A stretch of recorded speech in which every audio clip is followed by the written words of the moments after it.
after the Sabbath, as the first day of the week was dawning, Mary Magdalene and the other Mary went to see the tomb. And suddenly there was a great earthquake, for an angel of the Lord, descending from heaven, came and rolled back the stone and sat on it. His appearance was like a lightning, and his clothing white as snow. For fear of him, the guards shook and became like dead men. But the angel said to the women, "Do not be afraid. I know that you are looking for Jesus who was crucified. He is not here, for he has been raised, as he said. Come see the place where he lay. Then go quickly and tell his disciples, he has been raised from the dead, and indeed he is going ahead of you to Galilee. There you will see him. This is my message for you." So they left the tomb quickly with fear and great joy and ran to tell his disciples. Suddenly Jesus met them and said, "Greetings." And they came to him, took hold of his feet, and worshiped him. Then Jesus said to them, "Do not be afraid. Go and tell my brothers to go to Galilee where they will see me."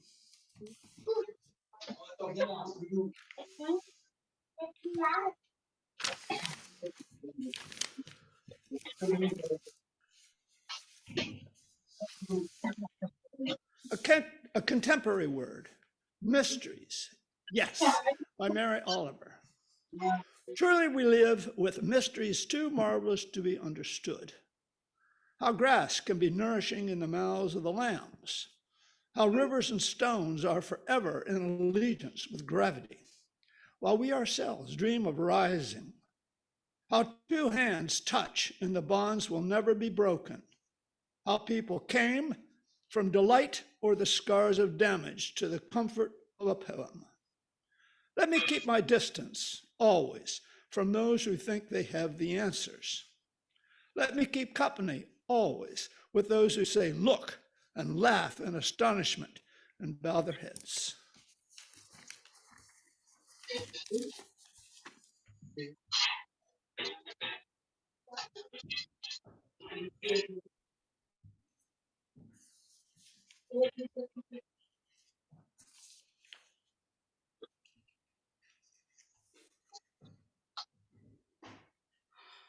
Good morning.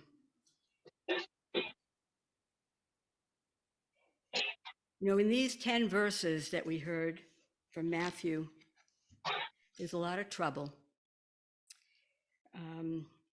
This isn't a story that is understood very well if you don't know the story.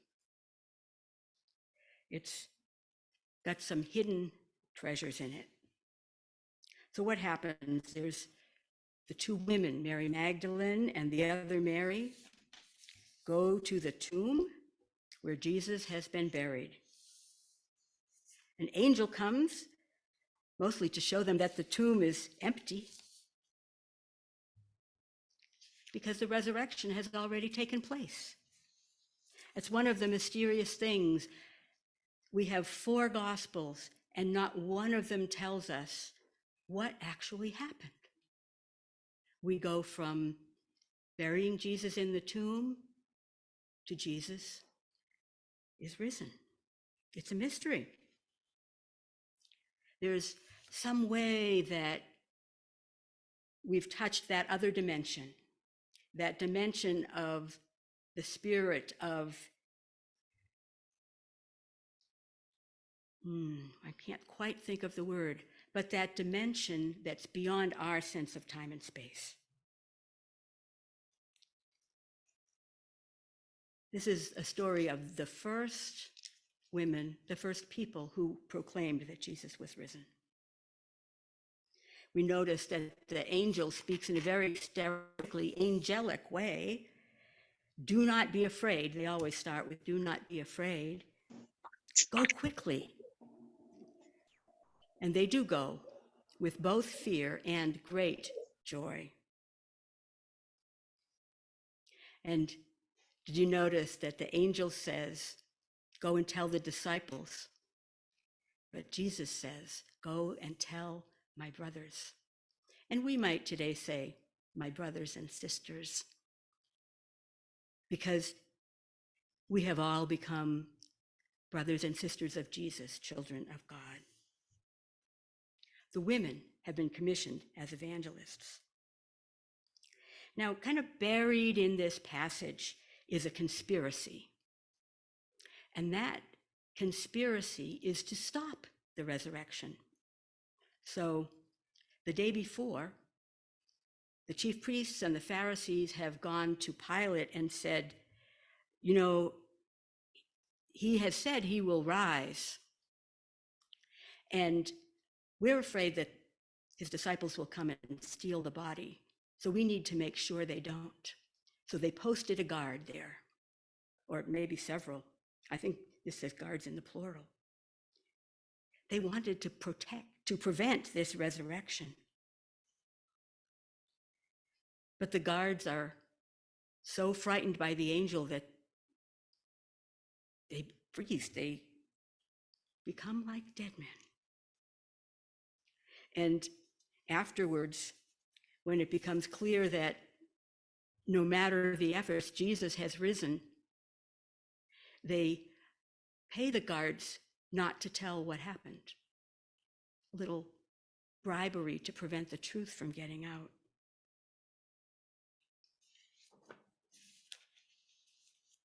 Now we have two women witnesses here, and there are in the Gospels 6 stories about these first witnesses, and in 5 of the 6 there are women, and Mary Magdalene is the first to be named. So we know that Mary Magdalene was pretty important to the early church, and yet throughout the centuries we have theologians and scholars and writers who say that the women were only unofficial witnesses, and the real witnesses were the male disciples, especially Peter. Well, we might wonder why that's the case, but we ourselves may have known of situations where women's testimony was overlooked and men's was listened to. So we know that there's a leaning in our cultures to trust the words of men more than women. There's also something theological going on here, because for the early church, they were trying to build up Peter as the center of the church. And they couldn't have Mary Magdalene be the first witness. It had to be Peter, because that made him primary, most important. So back in these texts, we have 2 separate streams, 2 separate rivers telling the story. One which places the women as the first witnesses, and one that places Peter as the first witness. There's some great language back in these old books. So let me just tell you a few of them. You'll like this. So that women were cited as witnesses for the resurrection evoked scorn from those who opposed early Christianity.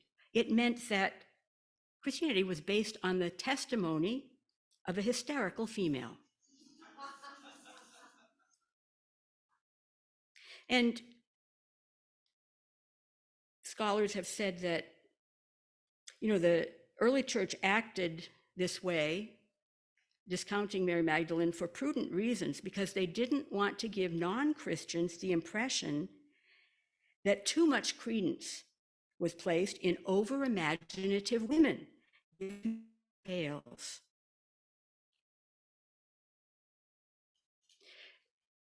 Mary, their experience of the risen Jesus was just not considered as important. The early church fathers downplayed the Marys here. There were other gospels circulating, gospels that are not in our Bible today, gospels that were written a little bit later in the 2nd and 3rd centuries that highlight the women, Perhaps they were trying to argue back. But it's very clear from various writings of the time that there was a competition going on here between Peter and Mary for who was first. Doesn't seem very important to us today, but it might help us to think about the ways that women and men saw themselves as different then as we do now, and to think about how are we really different and how are we very much the same, very human.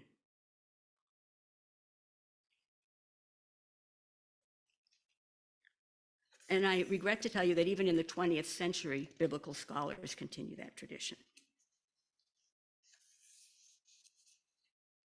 Now, some of us are troubled by the idea of bodily resurrection, that Jesus' body was resurrected. It doesn't fit our 21st century understandings of life and death, of biology, of physics. I mean, even the fact that they opened the tomb and it was already empty defies our understanding of physics, because how did Jesus get out? So, in our time, these can be very troublesome stories. But there's another way we can think about it, and this also goes back to the early church. We know that many Jews believed in resurrection. It was part of what the Pharisees taught and some of the other groups of Jews at that time. So it's not as if they would be totally shocked at the idea that Jesus would rise and did rise. I don't know that there's any evidence of who did when rise, but it was understood that this rising would be the sign of the beginning of the Messianic age. It would mean that the Messiah had come. So you can see why the Pharisees and the chief priests were a little nervous and didn't want to have this happen.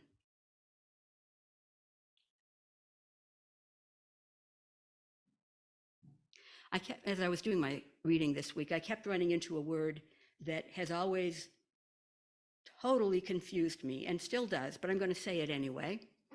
And it's the word eschatology.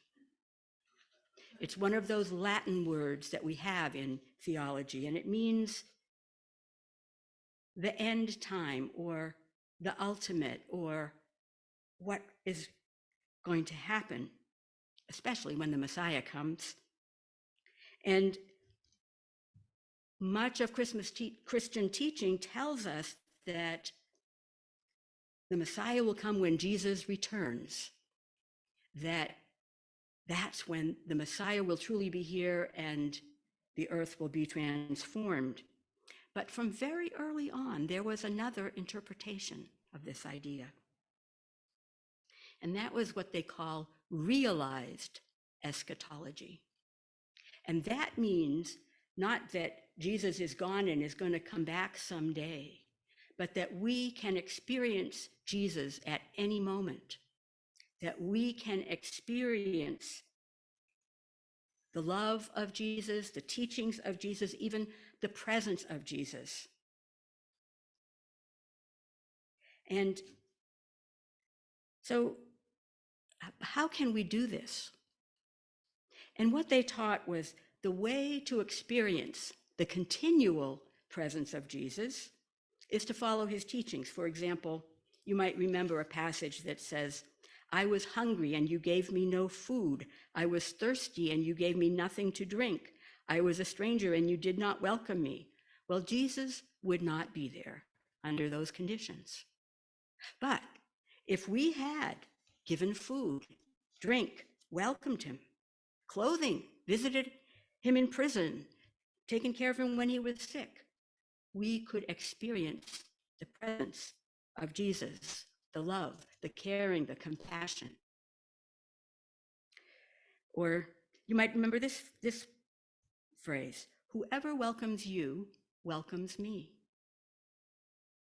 So when we are welcomed, we can experience the presence of Jesus in that welcome. You see, this radical interpretation, this realized eschatology, means that we just need to notice the qualities of our human relationships and cultivate those relationships in ways that Jesus cultivated relationships.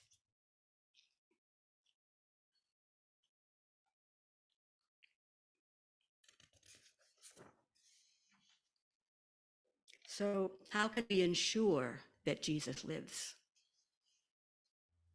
Well, we know that human situations and customs change. This is not the first century in Palestine. This is the 21st century here in Mill Valley. We can't only go back to biblical texts for our instructions. We go back for some very explicit instructions like the ones I just read. But there are sprinkled in the Bible passages that we wouldn't follow today. The ones that say, do not mix two fibers in the same clothing. That's one we can easily let go of. But there were various judgments about people and their sexuality. Jesus never said anything, but in other passages that say that unless you are in a married relationship between a man and a woman, there's no expression of sexuality.